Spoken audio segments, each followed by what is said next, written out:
One of the things I love the most about being a full-time nomad wandering the American West is the ability for me and Sierra to stop off in neat towns to check out the local vibe. This past week we stayed in the historic mountain town of Julian, California. The history is fascinating, which we'll touch on here in just a moment.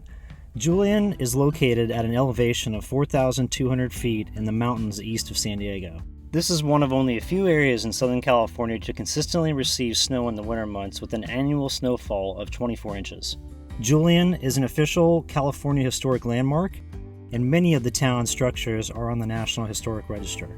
By the 1890s, Julian was proclaimed the greatest apple belt in America, and is now known for its world-famous Julian apple pie. However, this relaxing mountain town actually got off to an extremely rough start during the gold rush of the 1870s. Primitive living conditions, violence, alcohol, disease, and fatal accidents, all common in the Julian gold mining district, created an urgent need for a graveyard. The earliest burials recorded are those of two teenage boys who died in the winter of 1875. Soon other victims were buried, some with their boots on in unmarked graves, some in family plots, and some alone in what became, in fact, a community cemetery. For over 50 years, grave sites on this hill were inaccessible to wagons. Coffins were carried from the wagon to the grave up this walk, which bears due west along the third standard parallel south. In 1896, Mary Clough died during a storm. It took 16 men to drag a sled bearing her casket from the church up this walk through 3 feet of snow to her grave. In the 1880 San Diego County Census, 55 African Americans were accounted for, of which 33 resided in Julian. Albert Robinson, a freed Missouri slave, met and married Margaret Toll while working in Julian washing clothes for miners. Together, they built and operated Hotel Robinson. Albert and Margaret became famous for their hospitality as well as for their cooking. Mr. Ritchie, a resident born in Julian, exemplifies their hospitality by recalling his youth and the times his family would have supper at the hotel after coming into town for supplies. Upon arrival, Albert Robinson would greet them warmly and pick up little Keith. Placing Keith on his shoulders, Albert would carry him inside. "I felt 10 feet tall," remembers Mr. Ritchie. Albert passed away in 1915, and Margaret sold the hotel in 1921, at which time the property was renamed the Julian Hotel. Efforts of the current owners, Steve and Gig Bollinger, keep the history alive today with an invitation to the hotel's visitors to capture a feeling of what it was like in a very charming era. The Julian Hotel is now listed in the National Register of Historic Places in Washington, D.C., and a point of historical interest by the state of California. That town of Julian is so cool, so I'm going to head back probably in 2 weeks and get some more footage of all the historical stuff around town. There's so much. I didn't even scratch the surface with it.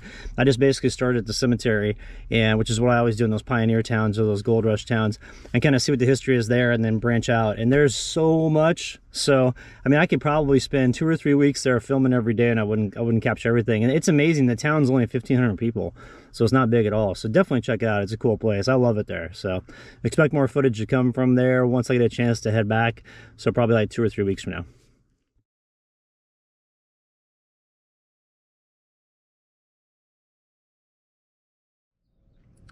Hey, what's up everyone? All right, so got some good news on the ranch coming up. The probate courts are, the process is working itself through, and it looks like I'll be able to buy the ranch probably within the next couple months. So I'm really excited for that. I can't wait to get started on build projects. I've got a ton of great ideas of what I want to do out there. And the idea is initially just turn it into like a property where just me and my close friends can camp.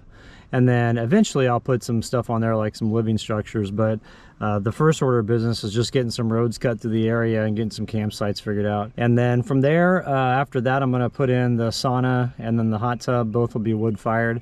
And then after that, we'll start working on some outbuildings. So it's gonna be super fun. I want to do a bunch of DIY build projects, and the permitting codes out there are really lax, and so I can pretty much do whatever I want as long as I stay under 400 square feet. And so I'm really excited for that because I think that's going to be a fun story to tell, and also just fun projects for me to build. I was really happy to hear from my realtor that things are moving forward, and that the probate courts are getting everything set up for me to go ahead and purchase that property. So that's great news. I couldn't be happier about it, and I'm really excited to get started, because I mean I love truck camping, but you know, in all honesty, after the year that I had with all those crazy health issues, I'm just tired. And so it's gonna be nice to get off the road and have my own place to kind of relax and let my hair down a little bit. I want to say thank you to Skillshare, today's sponsor for this video. I've been using Skillshare now for, gosh, about 9 months, I think. And when I was first introduced to the online learning platform, I didn't realize all of the resources they have for video editing, so that's what I've been doing. The class I'm currently taking is called Video Editing with Final Cut Pro X from Beginner to YouTuber. And I need help with color grading, and so that's currently what I'm working on. One of the things I really like about the way Skillshare lays out their learning platform is that each of these classes are broken down into an easy to digest section. And so like the one I'm taking right now, the color grading, it's only 7 minutes long. So that's easy to watch and doesn't take a lot of time commitment, and I can do it at my own pace. You know, I can learn when I've got free time in my schedule, not when a class is scheduled to start. You know, it's much more flexible, and I found it's easier to work with. So whether you're looking to fend off boredom, focus on self-care through creativity, or join a similarly creative community, Skillshare is the place to keep you learning. The first 1,000 people to use the link in my video description below will get a free trial to the premium Skillshare membership, and then after that it's only about $10 a month. If you're uncertain about what's next, creativity challenges and productivity classes can be a great way to help structure your time and set up achievable goals. So give Skillshare a shot. Like I said, the link in the video description below will get you a free trial membership for the first 1,000 people that sign up. And thanks again to Skillshare for sponsoring this video. So that's an update just for I wanted to give you all that information, and I think what we're going to do now is since we're here back in Orange County, we're going to get all supplied up, and there's supposed to be a snowstorm hitting over in the eastern Sierras next week, and so I think I'm going to roll over there. We're going to head out to a photo shoot for Dale with that three-wheeler, that trike that he has, that custom trike he built. We've got a photo shoot with Dirt Wheels magazine on Monday, and then after that the storm is supposed to hit, I think, on Wednesday. And so I figured might as well roll out there. The backpacking stove, that titanium one's showing up here on Saturday, and we're gonna head out on Sunday. So that's perfect timing, and I'll be able to take that tent that I have out there and get into some snow conditions. So we'll see how it performs. So pretty excited about what's coming up.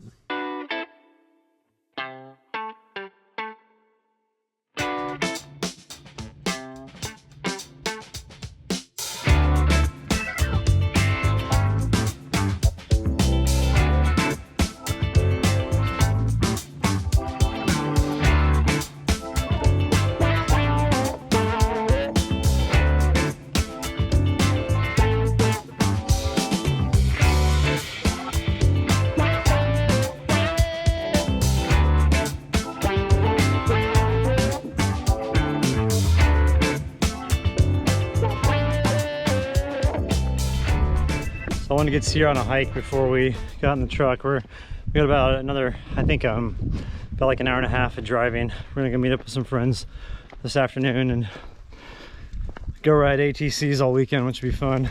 But I wanted to get her on this hike, and we came over here to this pretty cool area, so I want to show this to you. So essentially we've got all these wind caves in this sandstone. So the wind comes through here and causes, and water, and causes all this erosion. And then you've got these pockmarked out caves that are formed. And so this is a pretty cool formation to come up to and check out in there. Some of these are pretty big.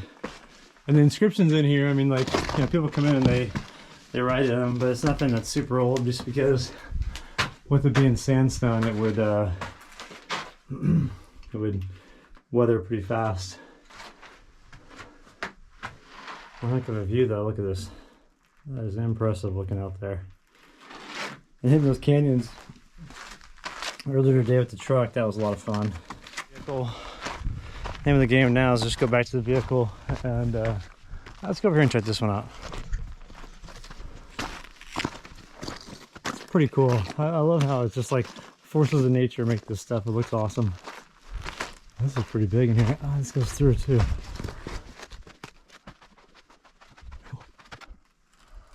It just keeps going back up in there too. All right, we're gonna head out though. I'm tired. That hike up, it was like straight up the hillside and it kicked my butt.